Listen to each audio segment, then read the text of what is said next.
Bienvenue à notre étude spéciale sur la délivrance. Tout sur la délivrance. Et le texte de base se trouve dans le livre de Luc, le chapitre 4, versets 18, 19 et 14. Nous ne le lirons pas. Toutefois, nous allons directement entrer dans le premier point de cette étude sur la délivrance. La première des choses que nous devons savoir, c'est que dans cette étude, il y a 4 grands points. Le premier point, l'équipement pour la délivrance.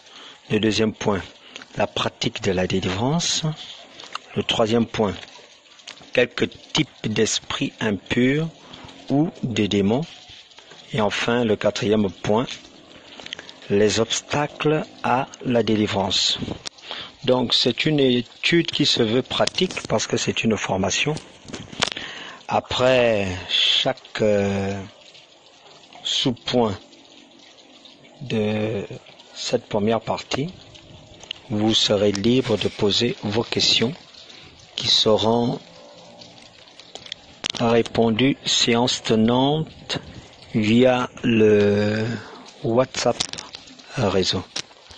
Bien, pour commencer, l'équipement pour la délivrance. Ce que nous devons savoir, c'est que celui ou celle qui doit faire la délivrance doit avoir un bon équipement. Et le premier équipement que celui ou celle qui doit faire la délivrance doit avoir, c'est être rempli du Saint-Esprit. À l'exemple de notre Seigneur de gloire, Jésus, la Bible dit qu'il était rempli du Saint-Esprit, selon Luc chapitre 14, le verset 1. Jésus était rempli du Saint-Esprit. Luc chapitre 4, verset 1. Jésus, rempli du Saint-Esprit, revint du Jourdain et il fut conduit par l'Esprit dans le désert. Donc, il est important d'être rempli du Saint-Esprit. C'est aussi le cas de Pierre, dans Actes chapitre 4, verset 8. Pierre, rempli du Saint-Esprit, s'est mis à parler, à prêcher à la population qui était là. Également, Paul, dans Actes chapitre 13, verset 9. Paul, rempli du Saint-Esprit. C'est aussi le cas des disciples.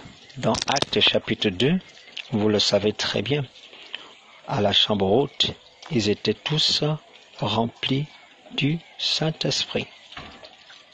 Donc, si tu veux chasser les démons, il faut que tu sois rempli du Saint-Esprit. Si quelqu'un n'a pas expérimenté le baptême dans le Saint-Esprit, c'est un danger pour lui-même. Il peut arriver qu'un nouveau converti qui vient de donner sa vie au Seigneur chasse les démons.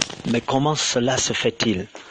Parce qu'il est né de nouveau, parce qu'il a cru en Jésus-Christ de Nazareth. Il peut chasser les démons sous l'autorité de Jésus. Mais s'il n'est pas rempli du Saint-Esprit, il n'ira pas loin. Parce qu'il sera confronté à d'autres réalités qui concernent la délivrance, notamment certaines catégories de démons qui ne sortent pas si facilement.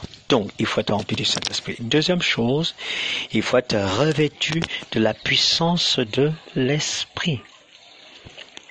Selon toujours Luc chapitre 4, verset 14, il est dit qu'après les temps de jeûne et de prière du Seigneur de gloire, il fut revêtu de la puissance du Saint-Esprit. Le verset 14 le dit si bien. Jésus, revêtu de la puissance de l'Esprit, retourna en Galilée et sa renommée se répandit dans tout le pays d'alentour. Revêtu de la puissance de l'Esprit. Ça, c'est une deuxième condition très importante dans l'équipement de celui qui chasse les démons ou de celle qui chasse les démons. Il faut être revêtu de la puissance. La puissance nous parle du baptême de feu, parce que Jésus est celui qui baptise de l'Esprit et du feu. Donc, c'est important. On va aussi voir que Jésus a donné force et pouvoir aux disciples de chasser les démons selon Luc chapitre 9 verset 1. Il leur a donné force et pouvoir de chasser les démons. Il faut aussi lire Marc chapitre 6 verset 7. Ils ont reçu le pouvoir sur les esprits impurs. Et également Matthieu chapitre 10 verset 1. Ils ont reçu le pouvoir de chasser les esprits impurs et de guérir toute maladie et toute infirmité. Alors donc, le revêtement de puissance a été bien installé dans la vie des disciples le jour de la Pentecôte. Selon Actes chapitre 2, verset 3, il est dit qu'il y a eu des langues de feu qui se sont déposées sur chacun des disciples qui étaient à la chambre haute. Il faut être également revêtu de la puissance. Le troisième élément concernant l'équipement, il faut être oint. Celui qui est oint est celui qui est choisi, celui qui est oint est celui qui est mandaté. Donc il faut être mandaté par le Seigneur pour chasser les démons.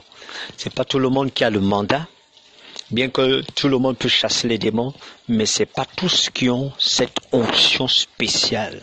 Et quand quelqu'un a une onction spéciale pour chasser les démons, aucun démon ne tient devant sa face. Il chasse toute catégorie de démons d'esprit impur. Il faut être oint. Luc chapitre 4 versets 18 et 19 le présente si bien. L'Esprit du Seigneur est sur moi, dit Jésus, parce qu'il m'a oint pour annoncer une bonne nouvelle aux pauvres. Il m'a envoyé pour guérir ceux qui ont le cœur brisé, pour proclamer aux captifs la délivrance et aux aveugles le recouvrement de la vue, pour envoyer libres les opprimés. Il faut être oint pour faire ce travail de délivrance. Parce que s'il n'y a pas cette onction spéciale, on ne peut pas aller loin en ce qui concerne la délivrance. Donc, l'onction est donnée par Christ aux croyants. Et ça, vous pouvez le voir dans Marc, le chapitre 16, versets 17 et 18. Oui, Christ a donné mandat à ceux qui croient. Donc, celui qui croit peut chasser les démons, mais il doit être mandaté, il doit rentrer sous ce mandat-là, ce mandat spécial. Et là, nous allons voir le verset 17 et 18 de Marc 16. Je vais lire rapidement. Il est dit, « Voici les miracles qui accompagneront ceux qui auront cru. En mon nom, ils chasseront les démons, ils parleront de nouvelles langues, ils saisiront des serpents, s'ils boivent quelques breuvages mortels, ils ne leur feront point de mal. Ils imposeront les mains aux malades et les malades seront guéris. » Donc, ils chasseront les démons. C'est un mandat divin. Il faut simplement s'accaparer de cette promesse pour rentrer dans cette onction-là. Et vous allez vous rendre compte que si nous sommes plusieurs à chasser les démons, il y a certains frères ou sœurs qui ont un mandat spécial pour chasser une catégorie de démons. Tout le monde ne peut pas chasser toutes les catégories de démons. Il faut un mandat.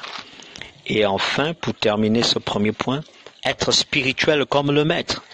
Selon Matthieu, chapitre 10, verset 24. Christ était un modèle. Vous pourrez lire tranquillement. Nous allons ajouter également Matthieu, chapitre 4, verset 2.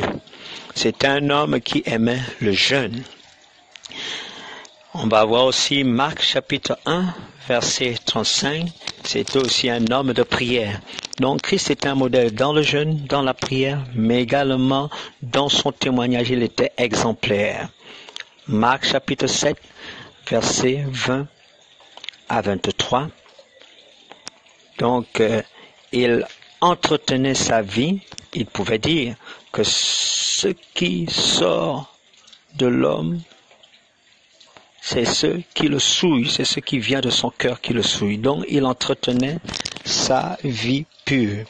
Et nous pouvons appuyer cela avec Galates, chapitre 5, versets 16 à 26, afin de fuir les œuvres de la chair et de marcher selon le fruit de l'esprit. Voilà pour le premier point.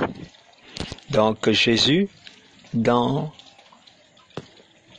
sa vie, aimait la prière, il aimait le jeûne. Pour la prière, il pouvait faire des nuits de prière, selon Luc chapitre 6, verset 12.